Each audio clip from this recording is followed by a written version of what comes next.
Bonjour à tous. À mon tour, je m'associe aux remerciements qui ont été adressés au professeur Ferré-André, qui me convie pour la deuxième année à ce colloque lyonnais, désormais traditionnel, aux côtés d'éminents professeurs de droit.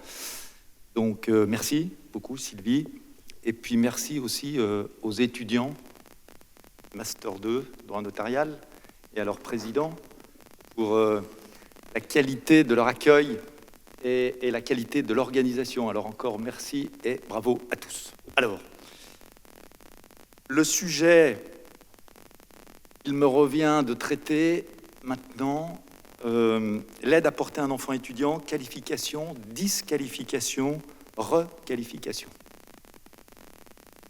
Alors vous voyez que le titre même laisse entrevoir que l'aide financière apportée par des parents à un enfant pendant ses études, aussi naturelle soit-elle, est peut-être plus délicate à appréhender qu'il n'y paraît, avec des conséquences inattendues dont il faut bien mesurer la portée.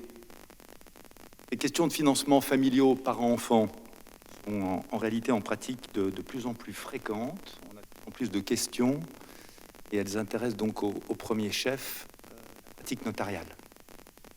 Le fil rouge qui traverse la filiation est bien souvent entrelacé d'un fil d'argent. C'est une citation d'un sociologue de la famille que nous avions reprise dans le rapport du 107e Congrès des notaires de France en 2007 à Cannes sur le thème du financement, qui nous rappelle que, effectivement, la famille est le siège privilégié de transferts financiers dont l'importance ne cesse de croître. Si l'aide financière est le plus souvent spontanée de la part de parents qui, naturellement, financent l'éducation de leurs enfants, lorsque le soutien va se prolonger et s'intensifier avec des études qui sont particulièrement longues et coûteuses, alors il est évident que l'enfant qui en bénéficie jouit d'un avantage déterminant, surtout lorsque cette aide n'aura pas profité à l'ensemble des enfants et qu'elle créera un déséquilibre. Alors la qualification de cette aide financière est en réalité plus complexe et on peut se demander en réalité si, avec cette prolongation et cette intensification, la question principale est de déterminer ce qui au départ est une obligation légale pourrait, le cas échéant, se transformer en libéralité. Voilà la question principale, et pour y répondre, nous constaterons d'abord que l'obligation légale n'est pas sans limite. Il apparaît alors en effet que l'aide peut changer de qualification en fonction des circonstances. Et puis ensuite, nous verrons que cette requalification n'est pas automatique.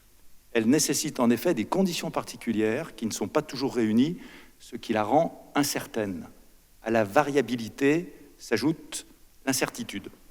Je propose donc deux parties. D'abord, une qualification variable, ensuite, une requalification incertaine. Pour commencer, la qualification variable. Les deux principaux postes de dépenses pour les enfants, pour les parents, pour le financement des études, sont en réalité le logement et le financement des études.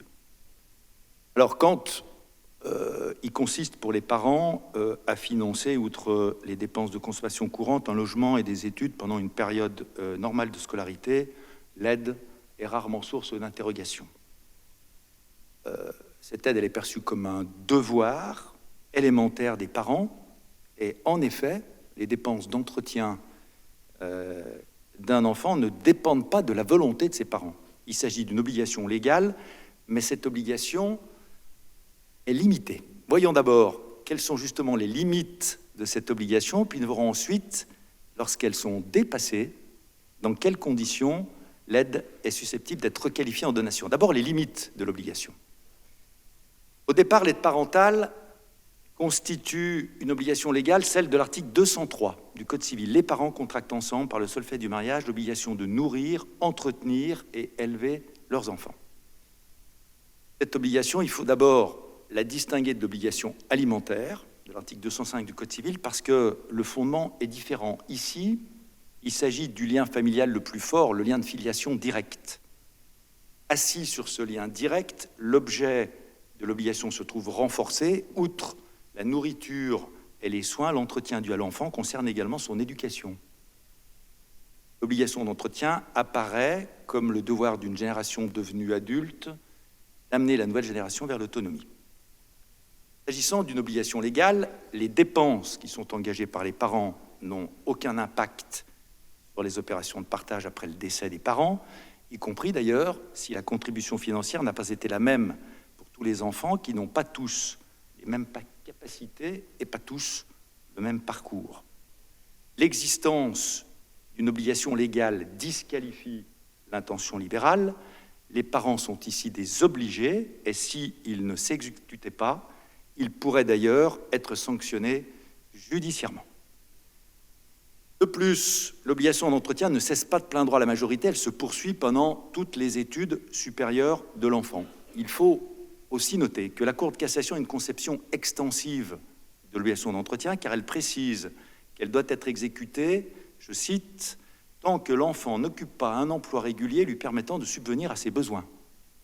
Les parents peuvent ainsi être contraints d'aider financièrement leurs enfants au-delà de la fin des études, tant que ces derniers n'ont pas trouvé un emploi régulier suffisamment rémunérateur. À l'heure où l'accès du marché du travail, l'accès au marché du travail est difficile, souvent au moyen de contrats précaires, l'obligation peut se prolonger. Cette jurisprudence, certes favorable à l'enfant, appelle néanmoins une observation critique. En déconnectant l'obligation d'entretien de la mission principale d'éducation, elle gomme en réalité la particularité de l'obligation d'entretien, entraînant une confusion avec l'obligation alimentaire. En effet, une fois le jeune adulte sorti de tout cursus de formation, et dès lors qu'il demeure en situation de besoin, par exemple parce qu'il est au chômage, la justification de l'aide financière parentale change de nature. L'enfant n'a plus besoin d'une aide à vocation éducative, mais d'aliments. On est entré dans le champ d'application de l'obligation alimentaire, plus limitée dans son étendue, car destinée à secourir un enfant, en couvrant uniquement ses besoins élémentaires pour éviter qu'il ne vive dans la précarité. Ainsi, du point de vue de la stricte obligation légale d'entretien, la fourniture d'un logement confortable dans le centre d'une grande ville, à proximité des commodités, ne s'impose plus lorsque l'enfant n'est plus étudiant et s'il demeure par exemple dans l'appartement de ses parents sans payer de loyer. L'avantage qu'il en retire ne relève plus, stricto sensu, de l'obligation d'entretien et dépasse sans doute l'obligation alimentaire. Il en est de même lorsque l'étudiant rentre dans la vie active et gagne sa vie, l'aide se prolonge, ne relève alors plus d'une obligation légale et ne dépend que du seul bon vouloir des parents. N'y a-t-il pas lieu ici de requalifier l'aide? De surcroît, si l'obligation de soutenir financièrement ses enfants pendant leurs études peut se prolonger, elle demeure néanmoins encadrée. Les parents n'ont pas vocation, en effet, à entretenir des étudiants à vie. Les études poursuivies doivent être effectives et en adéquation avec les capacités de l'enfant, car l'objectif est de déboucher sur un emploi. Tanguy, l'éternel étudiant qui enchaîne les formations sans objectif professionnel précis et sans résultat, ne pourra pas réclamer la prolongation de l'aide financière parentale. L'obligation légale se limite au financement des études dont la durée est raisonnable, avec comme objectif un diplôme qualifiant permettant à l'enfant de trouver une situation. Voilà exactement ce que dit la jurisprudence, en posant donc une limite à l'obligation légale d'entretien. Encore, on peut s'interroger sur l'éventuelle requalification de l'aide en libéralité lorsqu'elle se prolonge au profit d'un enfant déjà diplômé et qui enchaîne des formations sans projet précis. Un seuil a ici été franchi si la contribution relève de l'obligation légale, la surcontribution y échappe peut-être. Toute la difficulté réside dans la détermination de cette limite. À partir de quel moment ou de quel montant l'aide parentale peut-elle se transformer en donation? La question est délicate et il faut de surcroît noter que les parents n'ont pas conscience en pratique de ce seuil car ils continuent naturellement à financer les études de leurs enfants, voire leur démarrage dans la vie active, animés du même devoir parental. Ce devoir, il ne correspond donc plus à une stricte obligation légale, est certainement alors la traduction d'une obligation naturelle qui prolonge la première.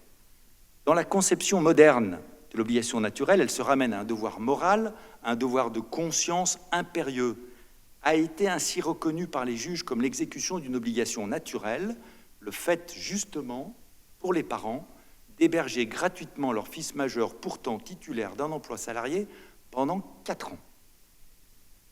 Mais il existe une différence fondamentale entre ces deux obligations. Si l'obligation légale est exclusive de toute intention libérale, la jurisprudence a confirmé qu'une obligation naturelle pouvait révéler une libéralité. Maintenir l'aide financière pendant quelques années au bénéfice d'un enfant qui est déjà installé dans la vie relève sans doute d'une obligation naturelle sans intention libérale. Mais lorsque l'aide parentale se prolonge de nombreuses années, avec une prise en charge de coûts très élevés, les parents ont alors certainement conscience de l'avantage qu'en retire le bénéficiaire. On voit ici que la durée de l'aide financière est susceptible d'être déterminante pour requalifier éventuellement l'aide en donation. Si héberger gratuitement son fils aîné et financer son cursus de 5 années d'études supérieures dans une grande ville universitaire, alors que le cadet, parti en apprentissage à 16 ans, a commencé à travailler à 18, sans solliciter l'aide de ses parents, n'aura pas de conséquences sur les comptes du partage parce qu'on est dans le cadre de l'obligation légale. En revanche, financer pour l'aider déjà titulaire d'un diplôme d'études supérieures, une spécialisation pointue à l'étranger de 3 ans supplémentaires, et l'héberger gratuitement pendant 10 ans à son retour en France, pendant que son frère assume un loyer, c'est peut-être notre histoire. Ce sont dans ces situations de plus en plus fréquentes où l'avantage octroyé à l'un des enfants est évident que les praticiens sont interrogés parce que les parents eux-mêmes sont conscients du déséquilibre entre leurs enfants.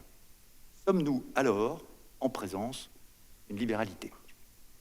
Pour que l'aide parentale soit qualifiée de donation, le franchissement du seuil de l'obligation légale n'est pas suffisant. Encore faut-il qu'il s'accompagne d'une intention libérale des parents, condition sine qua non pour que soit caractérisée une véritable libéralité.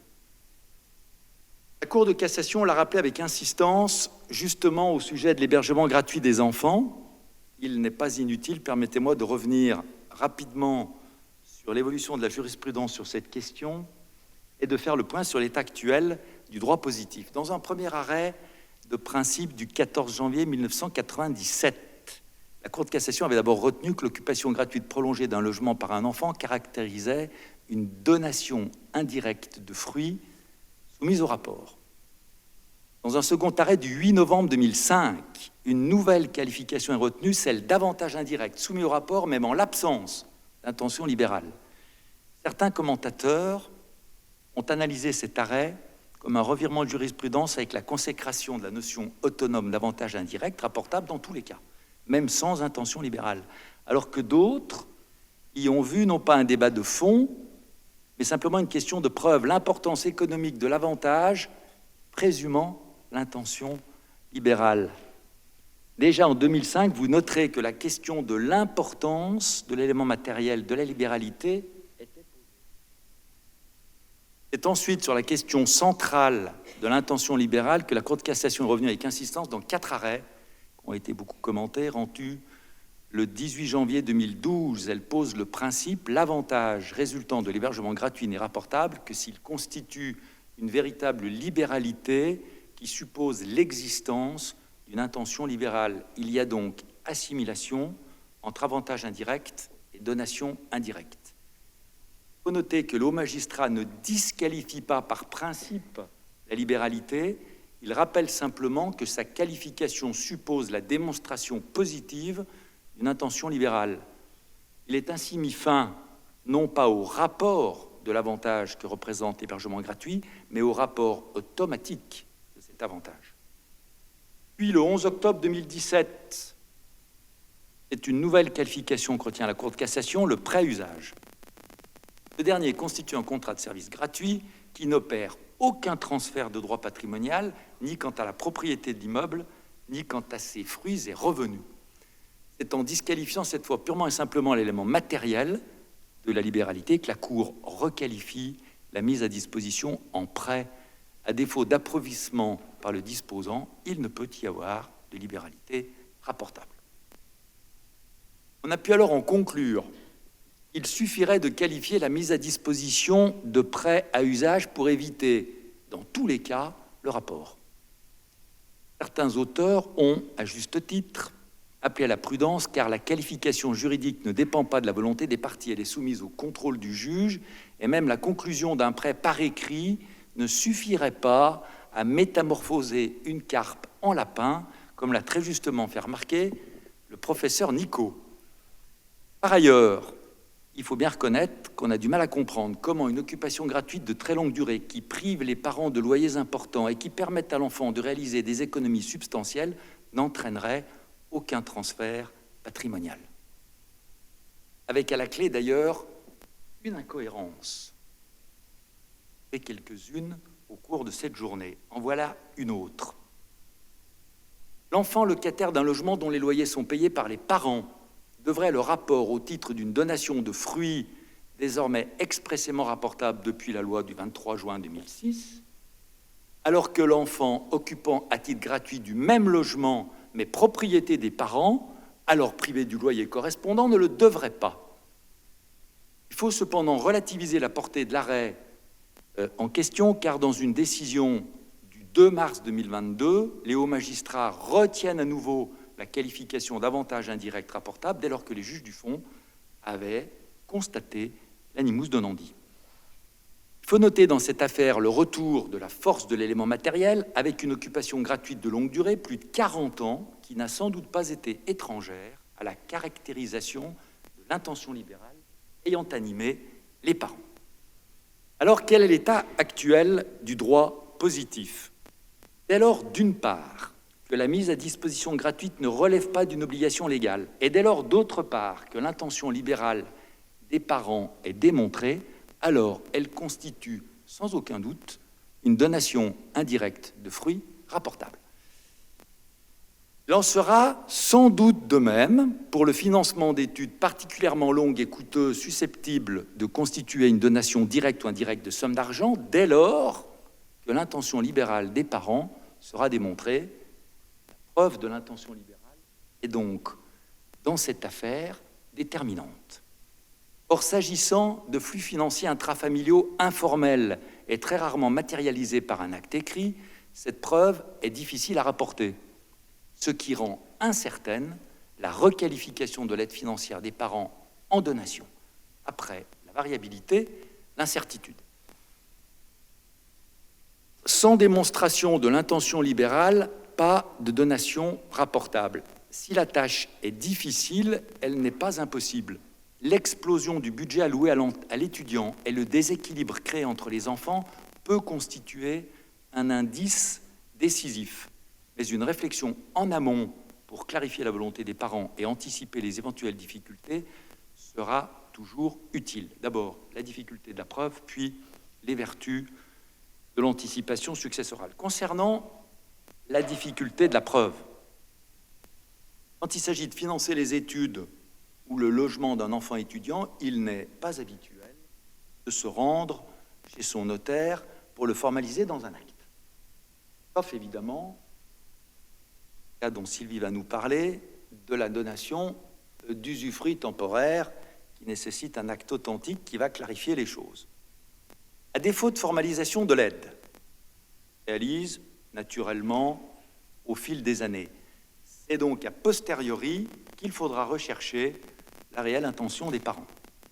L'exercice est difficile, mais les juges du fond qui ont la charge de cette mission pourront s'appuyer sur les circonstances et le contexte familial pour détecter l'intention libérale. En effet, nul n'est besoin en la matière de fournir une preuve écrite entre membres d'une même famille.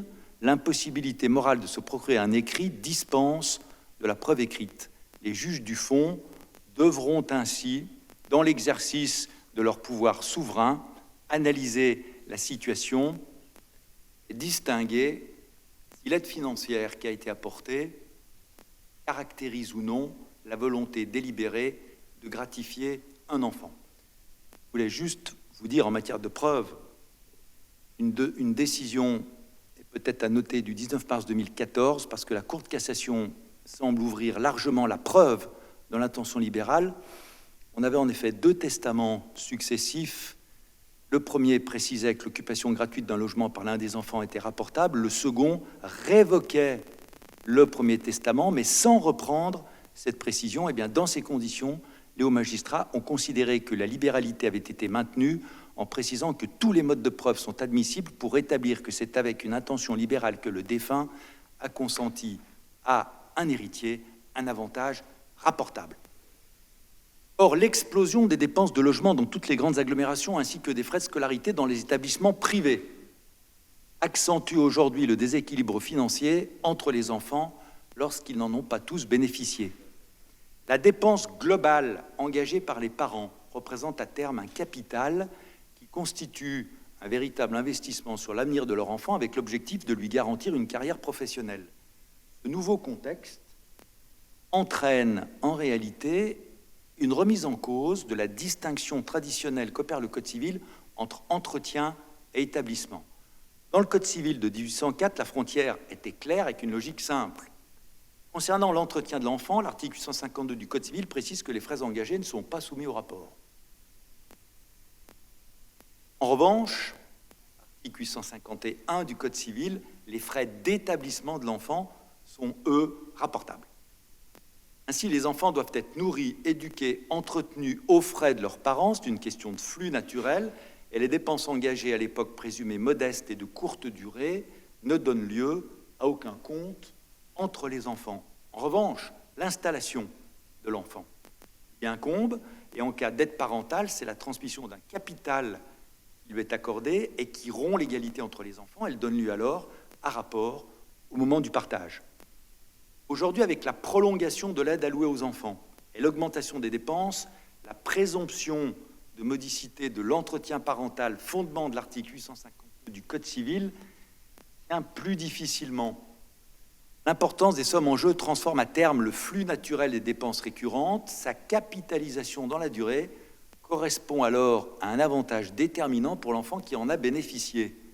Si à l'origine la distinction entre dépenses d'entretien et aide à l'établissement était fondée sur une différence de nature, aujourd'hui, il s'agit plus d'une différence de degré qui s'estompe lorsque la dépense d'entretien se prolonge.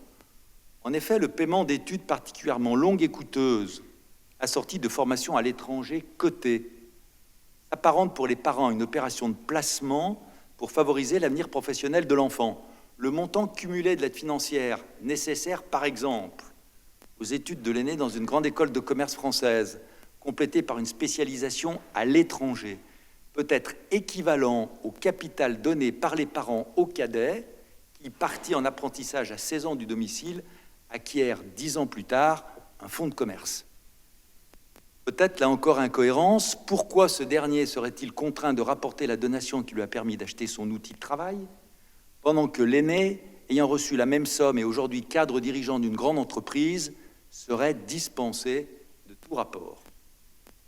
Quand tous les enfants ont poursuivi de longues études et ont été logés par les parents, il n'y a pas d'avantage exclusif et pas de volonté délibérée de privilégier un enfant. D'ailleurs, dans ces situations, la question d'une requalification d'aide parentale en libéralité ne se posera pas et il n'appartient évidemment pas au notaire de soulever ici des questions inutiles. En revanche, lorsqu'un seul enfant est aidé par ses parents, l'importance des budgets mobilisés rend de nos jours évident l'avantage octroyé et le déséquilibre généré. Dans ce cas, les parents ont parfaitement conscience de l'avantage procuré à l'enfant bénéficiaire. Même si l'importance de la dépense n'est pas à elle seule suffisante pour caractériser l'avantage rapportable et l'intention libérale qui le sous-tend, l'existence d'un déséquilibre flagrant entre les enfants est un élément supplémentaire susceptible d'être déterminant dans la détection de l'intention libérale. On constate ici, me semble-t-il, une certaine porosité entre l'élément matériel et l'élément intentionnel de la libéralité. Dépassement du coût normal des études et exclusivité de l'avantage au bénéfice d'un enfant, voilà 2 indices susceptibles d'être décisifs dans la démonstration de l'intention libérale des parents. Ceci dit, la tâche de celui des enfants qui demandera le rapport et celle des juges chargés d'apprécier la situation en cas de contentieux demeurera néanmoins délicate. Qu'en sera-t-il en effet lorsque l'enfant occupant un titre gratuit aura financé des travaux dans l'appartement? Ou lorsque l'ancien brillant étudiant et surdiplômé gagnant bien sa vie remboursera plusieurs années plus tard à ses parents tout ou partie des sommes engagées par ces derniers pour le financement de ses études? Autant d'éléments susceptibles de rendre délicate la démonstration d'une intention libérale. Dans ces conditions, il est évidemment opportun de s'interroger sur la réalité de la volonté des parents en amont et de leur vivant. C'est dans le cadre d'une anticipation successorale que des solutions pourront être envisagées pour éviter des difficultés au moment du partage successoral. Le travail d'anticipation va permettre d'abord de clarifier la volonté des parents, puis de la formaliser. La première question est de déterminer quelles sont les véritables intentions des parents eux-mêmes. Conçoivent-ils cette aide comme un avantage déterminant dont ils font profiter l'un de leurs enfants avec la volonté de rééquilibrer au profit des autres en veillant scrupuleusement au maintien de l'égalité entre tous? Ou au contraire, souhaitent-ils que cet avantage ne fasse l'objet d'aucune compensation, considérant qu'ils ont seulement permis à chacun de leurs enfants de développer ses capacités et de réussir ses études, aussi longues et coûteuses soient-elles?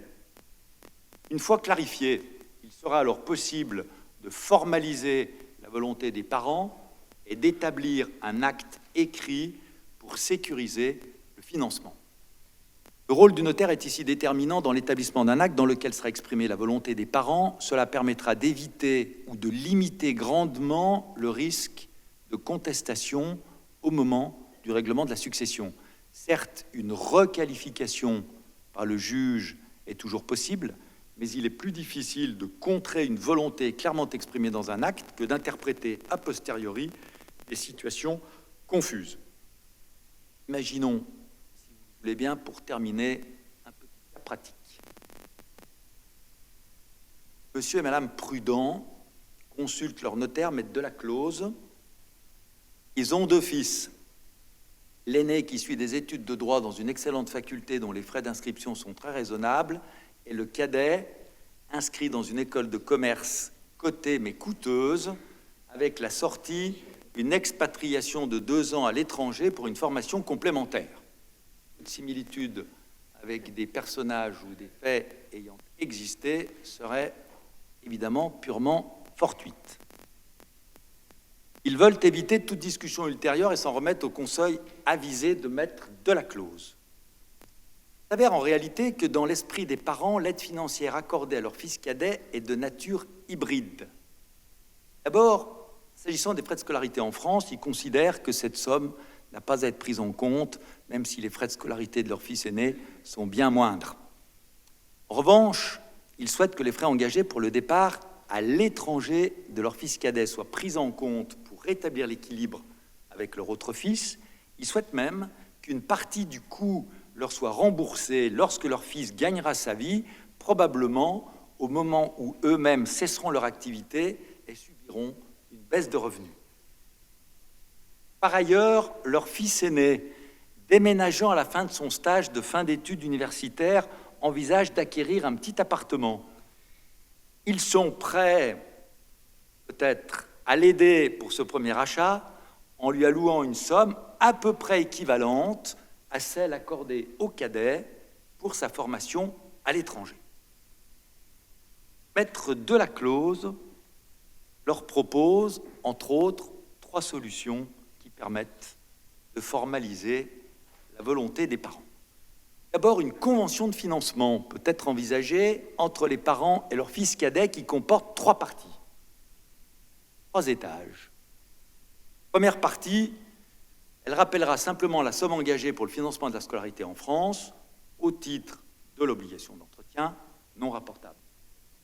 La seconde partie précisera que la somme complémentaire dont il ne souhaite pas le remboursement, mais qu'il considère comme un avantage et qui nécessite un rééquilibrage avec son frère aîné, celle-là sera donc stipulée rapportable.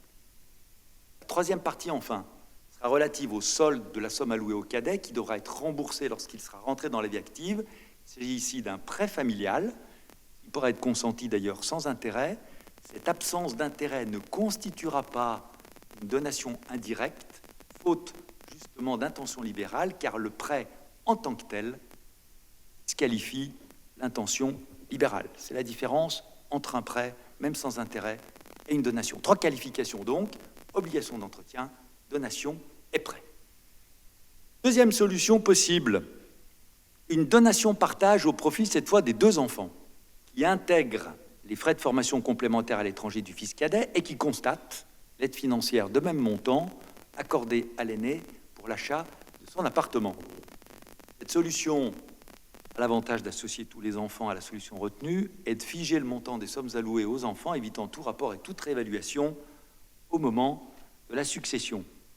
Cette donation-partage pourra d'ailleurs être mise en place dans un second temps, au moment, plusieurs années plus tard, où les parents aideront leur fils aîné à acquérir un appartement, alors même qu'une convention de financement aura été préalablement conclue avec le fils cadet. La donation-partage prévoira la réincorporation de l'aide financière antérieurement accordée au cadet et constatera la donation de sommes d'argent consentie à l'aîné. Enfin, 3e solution. Si on n'a pas pu associer les enfants, reste la solution du testament, dans lequel les parents pourront unilatéralement prévoir que l'aide financière accordée à l'enfant sera rapportable en vertu de l'article 852 du Code civil. La réforme du 23 juin 2006 a en effet modifié cet article en précisant in fine que les frais d'entretien et d'éducation ne sont pas rapportables, sauf désormais volonté contraire disposant. C'est une modification importante et intéressante de l'article 852, qui est passé finalement relativement inaperçu au moment de l'adoption de la réforme, mais qui, en réalité, pose une vraie question. En effet, si cette faculté pour les parents de prévoir unilatéralement que les frais d'entretien seront rapportables ne pose pas de difficulté sur la partie de l'aide parentale qui dépasse l'obligation légale, on a pu s'interroger en revanche sur la possibilité de rendre rapportable la partie obligatoire des frais d'éducation. Or, on l'a dit, le caractère onéreux d'une obligation légale, en vertu de laquelle les parents ne donnent pas mais payent, entraîne une disqualification automatique et définitive de la libéralité, excluant, à mon sens, tout rapport. Ainsi, seule la partie de l'aide qui dépasse l'obligation légale pourra être stipulée rapportable par la volonté unilatérale des parents. Notez enfin que si les parents souhaitent au contraire que la totalité de l'aide financière accordée à leur fils cadet ne fasse l'objet d'aucune compensation au profit de son frère, alors ils pourront opportunément préciser dans leur testament, cette fois conformément à l'article 919, alinéa 2 du Code civil, que l'aide a été consentie hors part successorale. Pour conclure, vous voyez que le quoi qu'il en coûte, ici comme ailleurs, n'est pas sans risque. La clé du problème est dans une qualification non équivoque de l'aide apportée à l'enfant étudiant. La solution est en réalité entre les mains des parents eux-mêmes, pour peu que, bien conseillés, ils aient pu anticiper les difficultés en exprimant clairement par écrit leur volonté, afin d'éviter tout risque ultérieur de disqualification ou de requalification. Je vous remercie.